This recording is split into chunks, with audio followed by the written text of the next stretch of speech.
Roslin from Rose embroidering machine. இன்னைக்கு நான் embroidering மிஷினை பற்றி எக்ஸ்பிளைன் பண்ண போகிறேன். இதுதான் நம்மளுடைய எம்ப்ராய்டிங் மிஷின். ஸோ எம்ப்ராய்டிங் மிஷினில் வெறும் நம்ம எம்ப்ராய்டிங் தான் பண்ண முடியும். இந்த டிவைஸ் ஆட் பண்ணும்போது தான் நம்ம ஆரி ஒர்க் பண்ண முடியும். ஸோ இன்னைக்கு எப்படி இந்த மிஷின் இருக்குது, இந்த மிஷினை பற்றி நான் இன்னைக்கு எக்ஸ்பிளைன் பண்ண போகிறேன். இந்த மிஷின் பார்த்தீங்கன்னா ஓவராலாக இது வந்து 20x48 சைஸ் உள்ள ஒரு ஃப்ரேம் உள்ள ஒரு மிஷின் இது. இந்த மிஷினில் இங்கே மொத்தம் நமக்கு 12 நீடில்ஸ் இருக்கு. ஸோ 12 நீடில்ஸ் உள்ள ஒரு எம்ப்ராய்டிங் மிஷின் இது.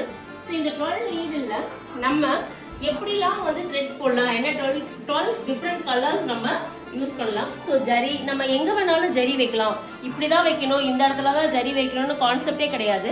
நம்ம மிஷினில் எங்கே வேணாலும் உங்களுக்கு கன்வீனியன்ட் பிளேஸில் நம்ம ஜரி யூஸ் பண்ணிக்கலாம். ஸோ நான் இதில் ஆரி ஒர்க் டிவைஸை நான் அட்டாச் பண்ணனால இந்த 12th நீடில் நான் ஆரி ஒர்க்குக்கு ஒர்க் பண்ணுறதுக்கு யூஸ் பண்ணிக்கிட்டேன். இங்கே அதோட நைலான த்ரெட்டை நான் யூஸ் பண்ணியிருக்கேன்.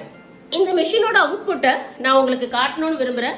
இதுதான் இந்த மிஷினோட அவுட்புட்டு. பாருங்கள் எவ்வளோ ஃபினிஷிங் நீட்டாக இருக்குன்னு பாருங்கள்.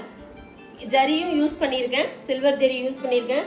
சில்வர் ஜரி யூஸ் பண்ண இடம் கூட பாருங்கள், quality will be so good. So இந்த மாதிரி ஒர்க்கை நீங்கள் உங்கள் கஸ்டமருக்கு கொடுக்கணுன்னா இந்த மிஷின் வாங்குங்க. இந்த மிஷினோட டெமோ வந்து பாருங்கள். எப்போ வேணாலும் நாங்கள் அவைலபிளாக இருக்கோம். கால் பண்ணுங்கள், வந்து டிஸ்பிளே பாருங்கள். தேங்க்யூ.